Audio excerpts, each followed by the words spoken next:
हरे कृष्णा। हम श्रीमद् भगवद गीता के द्वितीय अध्याय गीता का सार इसके 70वें श्लोक को आज पढ़ रहे हैं। पहले श्लोक की आवृत्ति करेंगे। पहले कौन बोलेगा? सुचित्रा माता जी, आप गाइएगा।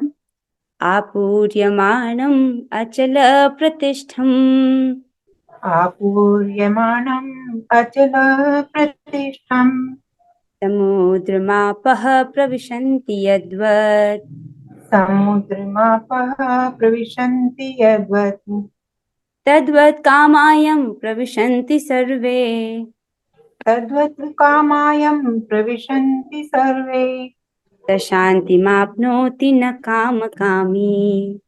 शान्तिमाप्नोति न कामकामी। बहुत सुंदर माता जी। अब कौन गाएगा? वैष्णवी, आप गाना चाहते हो? ओके।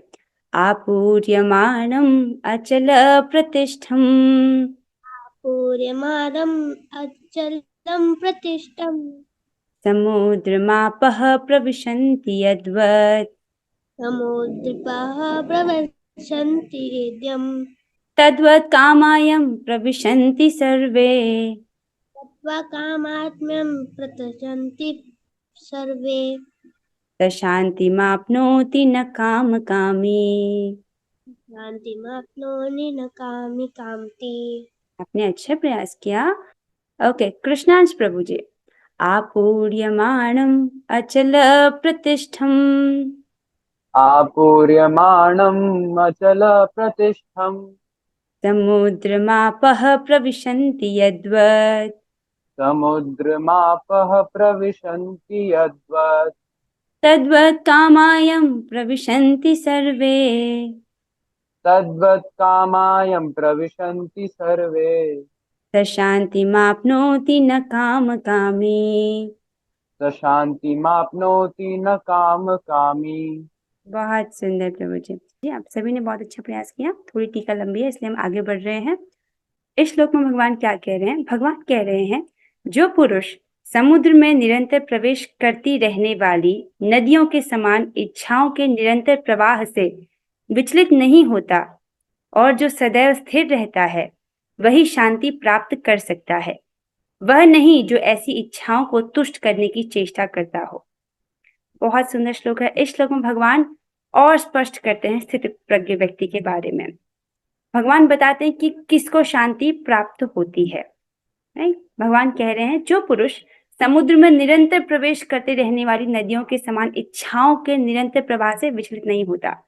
जैसे समुद्र में क्या होता है, बहुत सारी नदियां जो हैं वो मिलती हैं। देखो, बहुत सारी नदियां जो हैं वो समुद्र में मिलती रहती हैं। क्या इससे कुछ प्रभावित पड़ता है? कोई प्रभाव नहीं पड़ता, वो स्थिर रहता है। राइट? चाहे बारिश आए, चाहे गर्मी का मौसम हो, चाहे सर्दी का मौसम हो, समुद्र अपनी जगह पर अचल रहता है। देखा है, समुद्र की एक सीमा होती है, उसको नहीं लांघता है। तो उसी प्रकार जैसे समुद्र में ये प्रवेश करने वाली नदियां हैं, उसके समान क्या है? इच्छाएं। इस प्रकार इच्छाओं के निरंतर प्रवाह से विचलित नहीं होता। तो जो स्थित प्रज्ञ व्यक्ति है, उसको भी जो भौतिक इच्छाएं आती हैं उनसे वो विचलित नहीं होता है, और जो सदैव स्थिर रहता है वही शांति प्राप्त कर सकता है। ऐसा नहीं कि एक भौतिक इच्छा आ गई, अब उसको पूरा करने के लिए उसके पीछे चलेगा, नहीं। राइट? वह नहीं जो ऐसी इच्छाओं को तुष्ट करने की चेष्टा करता हो। तो जो भौतिक इच्छाओं को पूर्ति करने के लिए उनके पीछे भागता है, उसको इस प्रकार की शांति प्राप्त नहीं होती है। ठीक है? और जो इस प्रकार की भौतिक इच्छाओं के निरंतर प्रवाह से विचलित नहीं होता, जिस प्रकार समुद्र में नदियां प्रवाहित करती हैं, तो वो उसे प्रभावित नहीं होता, तो वैसा व्यक्ति स्थिर रहता है और वही शांति प्राप्त कर सकता है। आइए इसको तात्पर्य से और स्पष्ट रूप से समझते हैं। अनुवाद और तात्पर्य कृष्ण कृपा मूर्ति श्री श्रीमद एसी भक्ति वेदांत स्वामी श्री प्रभुपाद द्वारा। प्रभुपाद जी श्लोक में हमें बता रहे हैं, यद्यपि विशाल सागर में सदैव जल रहता है, किंतु वर्षा ऋतु में विशेषतया यह अधिकाधिक जल से भरता जाता है, तो भी सागर उतने पर ही स्थिर रहता है। नहीं, हमेशा समुद्र में पानी है, लेकिन वर्षा ऋतु में क्या होता है, उसमें बारिश आती है, उसमें और पानी मिलता है। राइट? तो भी सागर स्थिर रहता है, न तो वह विशुद्ध होता है और न तट की सीमा का उल्लंघन करता है। यही स्थिति कृष्ण भावना भावित व्यक्ति की है। जैसे समुद्र की एक सीमा है, वो अपनी सीमा में रहता है, उसी प्रकार कृष्ण भावना भावित व्यक्ति भी ऐसा ही है, वो भी अपनी सीमा का उल्लंघन नहीं करता है। जब तक मनुष्य शरीर है तब तक इंद्रिय तृप्ति के लिए शरीर की मांगें बनी रहेंगी। जब तक ये देह हमने धारण किया हुआ है, ये भौतिक देह है, तब तक क्या होगा, इंद्रिय तृप्ति के लिए शरीर की अलग अलग मांगें बनी रहेंगी। किंतु भक्त अपनी पूर्णता के कारण ऐसी इच्छाओं से विचलित नहीं होता। इस प्रकार की इच्छाएं आती हैं लेकिन उससे वो विचलित नहीं होता। विचलित मतलब उससे, जैसे एक रास्ते पर चल रहे थे, अब कोई इच्छा आ गई तो भटक गया, इसको बोलेंगे विचलित हो गया। विचलित नहीं होना मतलब जो उसका पाथ उसने डिसाइड किया उस पर फिक्स रहता है वो। Now coming here to the point जो हमने पहले समझा था, देखिए इसको समझिए।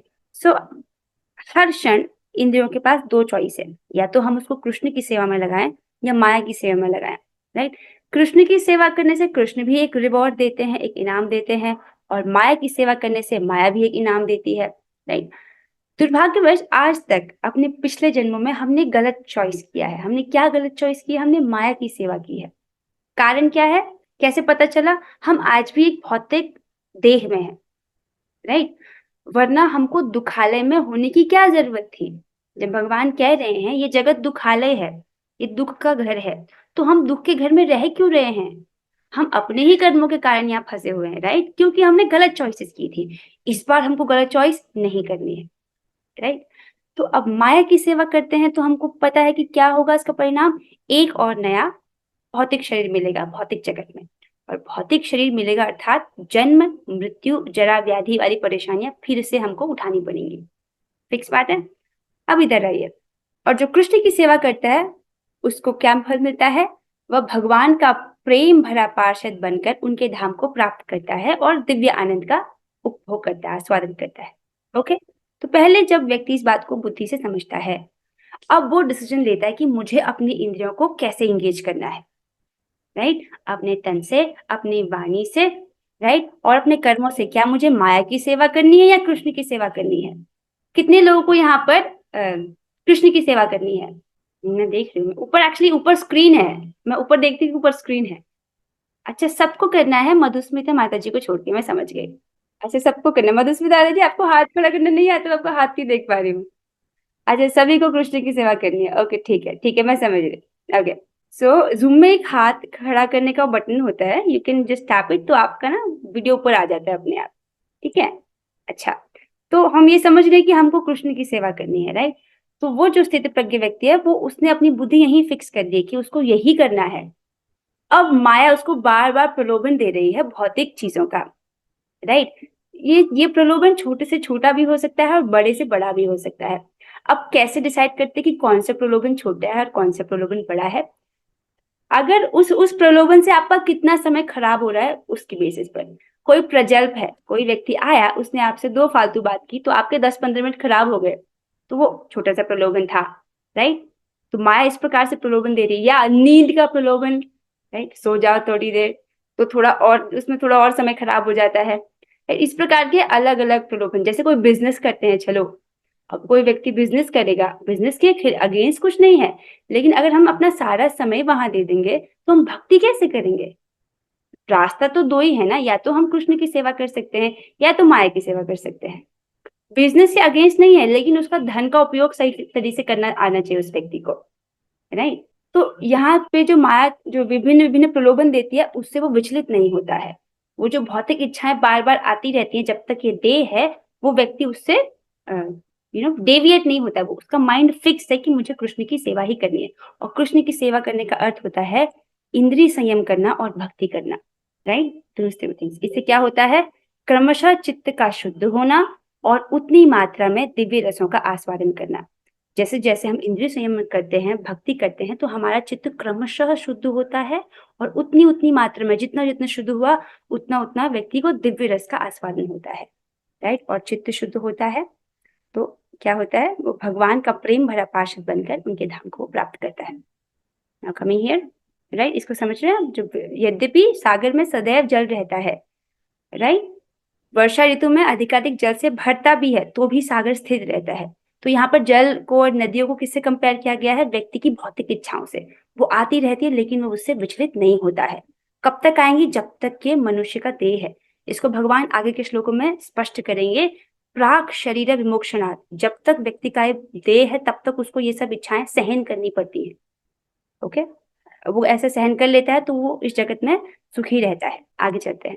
कृष्ण भावना भावित व्यक्ति को किसी वस्तु की आवश्यकता नहीं होती क्योंकि भगवान उसकी सारी आवश्यकताएं पूरी करते रहते हैं। अतः वह सागर के तुल्य होता है, अपने में सदैव पूर्ण। इतनी सुंदर बात है ये।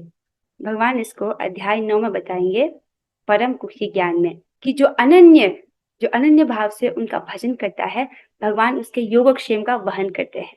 अर्थात उसके पास जो नहीं है, उसकी जो आवश्यकता है उसकी पूर्ति करते हैं, और जो उसके पास जो है उसको उसकी रक्षा करते हैं, उसको अपना कृपा का संरक्षण प्रदान करते हैं। तो सिंपल है ना। सुखदेव गोस्वामी जी भी हमको कहते हैं कि इस जगत में भौतिक चीजों के लिए हमको उद्यम नहीं करना चाहिए। उन चीजों के प्रति आलसी रहो, भौतिक चीजों के प्रति, लेकिन भक्ति के लिए बी सुपर इंथुजियास्टिक, उधर अपनी पूरी बुद्धि लगानी है।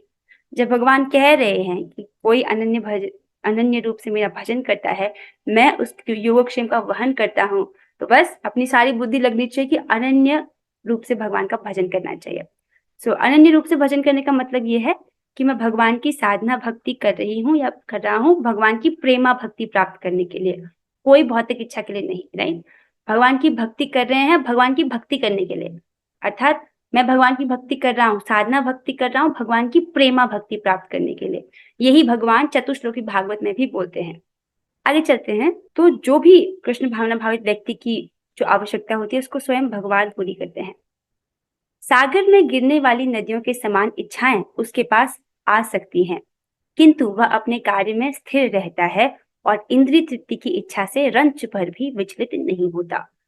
Right, coming here back to this chart. तो क्या है, वो इधर फिक्स हो गया उसका बुद्धि। अब उसको कोई भी प्रलोभन दो, कोई भी माया का प्रलोभन दो, तो वहां से वो विचलित नहीं हो रहा है। उसको पता है कि उसकी इंद्रियों को कहाँ एंगेज करना है, कृष्ण की सेवा में। अब देखिए, जब हम इस स्टेज में आगे बढ़ रहे हैं, राइट, हम जब इस यात्रा में हैं तो इसमें अलग अलग स्टेशंस आएंगे, 9 स्टेशंस आएंगे जिनको हम पढ़ चुके हैं, फिर भी एक बार रिवाइज करते हैं। श्रद्धा अर्थात भक्ति प्रवर्तक शास्त्रों में विश्वास होना। ये भगवत गीता, श्रीमद् भागवतम, ये एकदम सत्य है, इस प्रकार का विश्वास होना। अब ये वास्तव में सत्य है, लेकिन जिसके पास ये श्रद्धा नहीं है वो इस पूरे लाभ से वंचित रह जाएगा। नॉर्मली जो आसुरी प्रवृत्ति वाले लोग हैं उनको इस पर श्रद्धा नहीं होती है, राइट, और वो इस पूरे लाभ से वंचित रह जाते हैं। पहला है श्रद्धा, फिर है साधु संग, भक्तों के संग में आकर श्रवण कीर्तन करना। श्रद्धा, साधु संग, फिर भजन क्रिया, राइट, फिर आता है अनर्थ निवृत्ति, और उसके बाद निष्ठा। निष्ठा इज द 6th स्टेज, फिर रुचि, और फिर आसक्ति, फिर भाव, और फिर प्रेम। ठीक है, अब जब इस जर्नी से हमको जाना है तो जब हम भजन क्रिया से ऊपर पहुंचते हैं, अर्थात अनर्थ निवृत्ति की स्टेज पर, तो वहां पर क्या होता है, बार बार माया प्रलोभन देती है, व्यक्ति नीचे गिरता है, लेकिन उसको पता है मेरे पास तो जो चॉइस है वो हर सेकंड में है। ऐसा थोड़ी है कि मैंने पास्ट में एक रॉन्ग चॉइस बना दी, अब मैं उसको ठीक नहीं कर सकता। चॉइस कैसे है, हर सेकंड में हमारे पास चॉइस है। अगर व्यक्ति अनर्थ निवृत्ति में गिर गया तो अगले सेकंड से फिर से उठ सकता है, क्योंकि चॉइस तो हर सेकंड में है ना। आपने 1 घंटे पहले भजन नहीं किया तो आप अभी तो कर सकते हो, राइट, तो चॉइस हर सेकंड में रहती है। तो अनर्थ निवृत्ति के स्टेज पर व्यक्ति को बार बार माया जो है वो प्रलोभन देती है, वो गिर भी जाता है लेकिन वो फिर खड़ा होता है, क्योंकि चॉइस तो हर सेकंड में है, और फिर से प्रयास करता है, राइट, फिर से वो इंद्रिय संयम का प्रयास करता है और भक्ति करता है और आगे बढ़ता है। ओके, और जिस व्यक्ति की भगवान इस श्लोक में बात कर रहे हैं वो फिक्स हो गया, वो किसी भी प्रलोभन से विचलित नहीं हो रहा है, अर्थात वो निष्ठा को पार कर गया, निष्ठा पर है। निष्ठा मतलब तन से, मन से, वाणी से वो एकदम फिक्स रूप से भगवान की ही सेवा कर रहा है, right. Okay, now coming here, Krishna भावना भावित व्यक्ति को किसी वस्तु की आवश्यकता नहीं होती क्योंकि भगवान उसकी सारी आवश्यकताएं पूरी करते हैं, राइट। वो अपने में सदैव पूर्ण रहता है। जैसे ये भौतिकतावादी व्यक्ति है, इसके पास बहुत सारी इच्छाएं हैं, वो इन इच्छाओं को पूरा करने के लिए भाग रहा है, एक इच्छा दूसरी इच्छा, उसके पीछे वो भागे जा रहा है, और इस प्रकार से उसको कभी शांति प्राप्त नहीं होती है, राइट। और जो कृष्ण भावना भावित व्यक्ति है वो शांति महसूस करता है, क्योंकि ये जो सुख है, ये शांति, ये भगवान की भक्ति से ही प्राप्त होती है। कृष्ण भावना भावित व्यक्ति का यही प्रमाण है। This is the proof of a Krishna conscious person. क्या है वो प्रमाण? इच्छाओं के होते हुए भी वह कभी इंद्रिय तृप्ति के लिए उन्मुख नहीं होता। वाओ! ऐसा नहीं कि उसके पास भौतिक इच्छाएं नहीं है। प्रभुपाद जी कितना स्पष्ट कह रहे हैं, उसके पास इच्छाएं हैं, फिर भी वह कभी इंद्रिय तृप्ति के लिए उन्मुख नहीं होता, सेंस ग्रेटिफिकेशन के लिए वो नहीं बढ़ता। जैसे हम सड़क पर चल रहे हैं, लेफ्ट राइट में रेस्टोरेंट्स हैं और उसमें से आपको खुशबू भी आ रही है बहुत स्वादिष्ट भोजन की, जैसे जलेबी है या मिठाइयाँ हैं, राइट? आपको अच्छी भी लगती हैं, लेकिन आप उसकी तरफ उन्मुख नहीं हो रहे क्योंकि आपको पता है वो भोग लगा हुआ नहीं है, अच्छे से बनाया हुआ नहीं है, हम भगवान को नहीं अर्पित कर सकते। So you are not eating it, right? So उसकी तरफ वो उन्मुख नहीं होता, वो फिक्स्ड है। चूंकि वह भगवान की दिव्य प्रेमा भक्ति में तुष्ट रहता है, अतः वह समुद्र की भांति स्थिर रहकर पूर्ण शांति का आनंद उठा सकता है, राइट? वो भगवान की भक्ति करता है। तो भगवान की जब हम भक्ति करते हैं तो चित्त क्या होता है? क्रमशः शुद्ध होता है, और जितना जितना चित्त शुद्ध होता है उसको उतना उतना दिव्य रसों का आस्वादन होता है, राइट? और भगवान जिस भक्त की बात कर रहे हैं वो क्या है? दिव्य प्रेमा भक्ति में तुष्ट है, राइट? उसको उत्तम रस जो है वो प्राप्त हो चुका है और वो समुद्र की भांति स्थिर रहकर पूर्ण शांति का आनंद उठा सकता है। किंतु दूसरे लोग जो मुक्ति की सीमा तक इच्छाओं की पूर्ति करना चाहते हैं, फिर भौतिक सफलताओं का क्या कहना, उन्हें कभी शांति नहीं मिल पाती।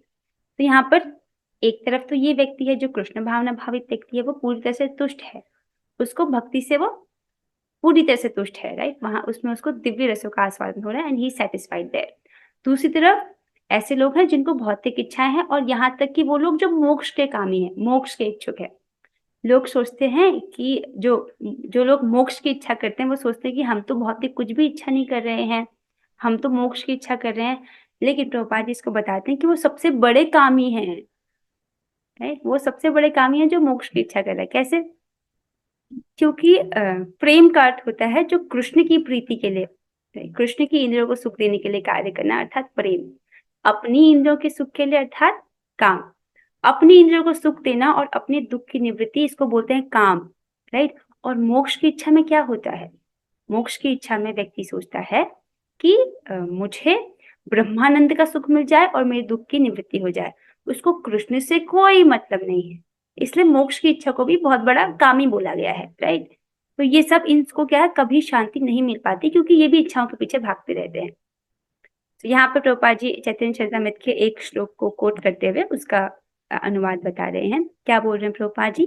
कर्मी, मुमुक्षु तथा वे योगी सिद्धि के कामी हैं, ये सभी अपूर्ण इच्छाओं के कारण दुखी रहते हैं। एक कर्मी है व्यक्ति, उसको क्या चाहिए? उसको भी अपने सकाम कर्मों के फल चाहिए, राइट? तो वो उसके लिए भागता है, इसलिए दुखी है। मुमुक्षु, उसको क्या चाहिए? मोक्ष चाहिए, तो उसके लिए भागता है, उसके कारण वो दुखी रहता है। जो योगी है वो क्या चाहता है? उसको सिद्धियां चाहिए, राइट? इसलिए भी वो इन इच्छाओं के कारण दुखी रहता है। किंतु कृष्ण भावना भावित पुरुष भगवत सेवा में सुखी रहता है, right?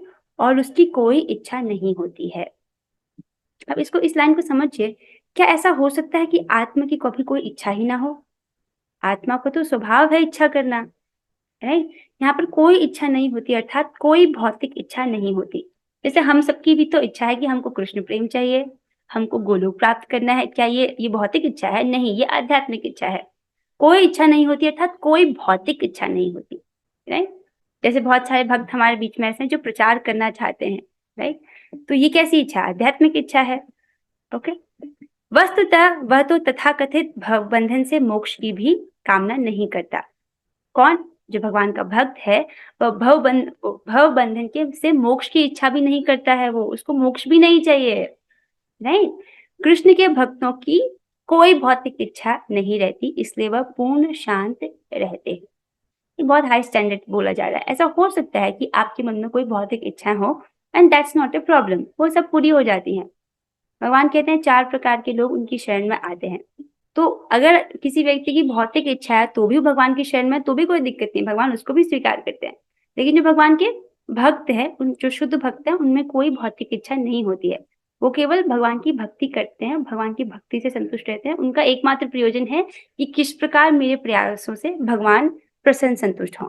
Okay, I hope this is clear कि उसकी कोई भौतिक इच्छा नहीं रहती, आध्यात्मिक इच्छा हो सकती है। आध्यात्मिक इच्छा क्या है? हम सबकी एक इच्छा रहती है हर सुबह कि आज के पूरे दिन में जो भी कार्य करूं, मेरे जो भी प्रयास हो, उससे राधा कृष्ण मुझसे प्रसन्न संतुष्ट हो। That's it.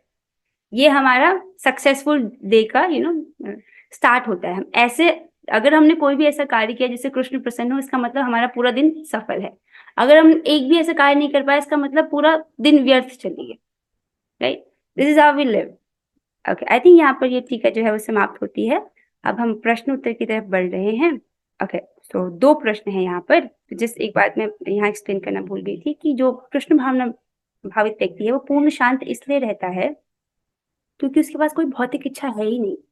उसको इस भौतिक संसार का कुछ चाहिए ही नहीं। देखिए, इस बात को समझिए। जब उसने डिसाइड कर लिया कि मुझे कृष्ण की सेवा करनी है, तो अब उसको भौतिक जगत में कुछ चाहिए ही नहीं, उसको माया की सेवा करनी ही नहीं। राइट, तो वो शांत रहता है। उसको सेवा ही करनी है, इसका मतलब भक्ति ही करनी है, और यही वो तुष्ट रहता है। कोई मटेरियल डिजायर उसका है ही नहीं। समझ रहे हैं इस बात को? इधर वो फिक्स हो गया है, इसलिए वो शांत रहता है। लेकिन जो कर्मी, मुमुक्षु और योगी हैं, ये लोग अशांत रहते हैं क्योंकि इनकी इच्छाएं होती हैं। Now coming here to question answer, now this is your turn. अब आपकी बारी है। ओके, पहला प्रश्न है, कृष्ण भावना भावित व्यक्ति सागर के तुल्य होता है, ऐसा क्यों कहा गया है? ओके, आज हम नए बच्चों को मौका देंगे, या जिनसे बहुत समय से नहीं पूछा उनसे। कनक जी, आप बताइए, कृष्ण भावना भावित व्यक्ति को सागर के तुल्य क्यों बोला गया है?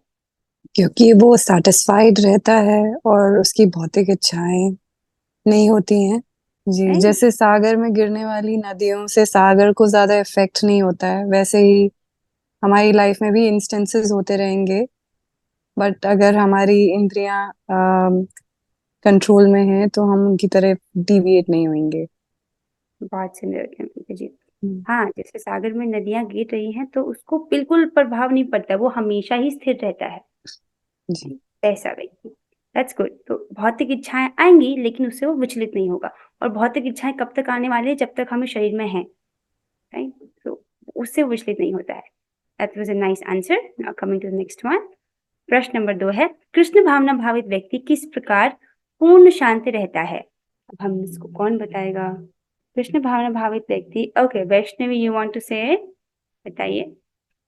जो कृष्ण भावना भावित व्यक्ति होते हैं वो इसलिए पूरी तरह पूर्ण होते हैं क्योंकि उनका पूरा जो दिन होता है वो पूरे कृष्ण भक्ति में रहता है, और जो वो है ना भौतिक चीजों में इच्छा नहीं रखते, मतलब उनका भौतिक चीजों में कोई इच्छा नहीं होती, इसलिए वो पूरी तरह पूर्ण होते हैं।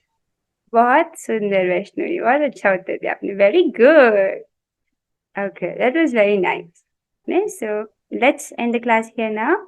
आप सभी के सहयोग के लिए बहुत बहुत धन्यवाद। आज क्या सीखा उसको लिखना मत भूलिएगा। ये बहुत अच्छी आदत है कि हम जो भी हमने सुना है उसमें से एक बात जरूर लिखें। वरना क्या है ना, हम सबका स्वभाव क्या है कि हम कलयुग के जीव हैं और हम भुलक्कड़ हैं, है कि नहीं? हमने 10 दिन पहले जो श्लोक पढ़ा था, अगर मैं उसे पूछूं तो 10 लोग सोचेंगे कि क्या पढ़ा था। Like we have to think क्या सोच, क्योंकि हम भुलक्कड़ हैं, ये अपना स्वभाव है।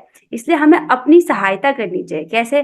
बार बार चीजों को रिपीट करने से, लिखने से। इसलिए बोलती हूँ आपको कि लिखो।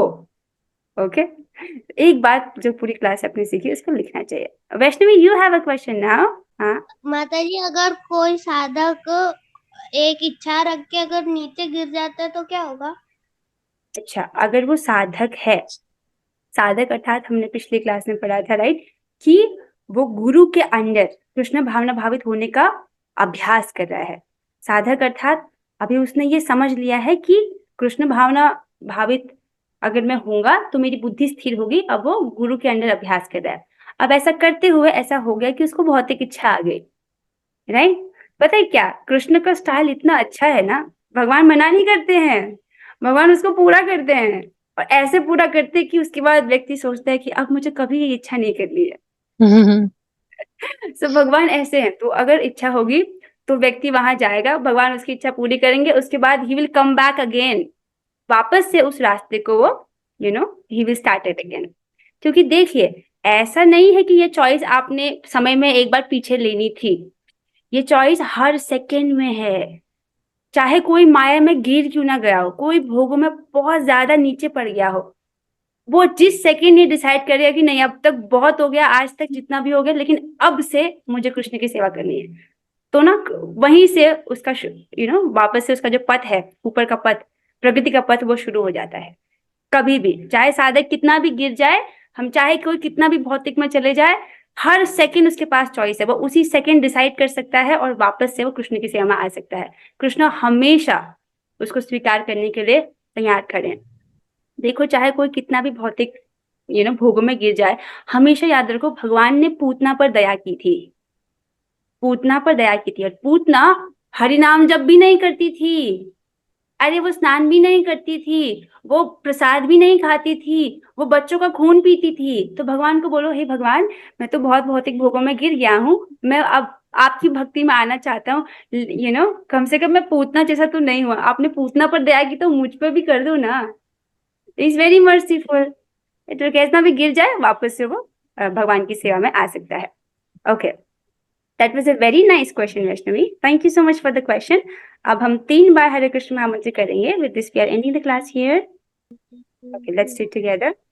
हरे कृष्णा कृष्ण कृष्णा कृष्ण कृष्ण हरे राम राम राम हरे हरे, हरे कृष्णा हरे कृष्ण कृष्ण कृष्ण कृष्ण हरे हरे, हरे राम राम राम हरे हरे, हरे कृष्णा कृष्ण कृष्ण हरे हरे, हरे राम राम राम हरे हरे।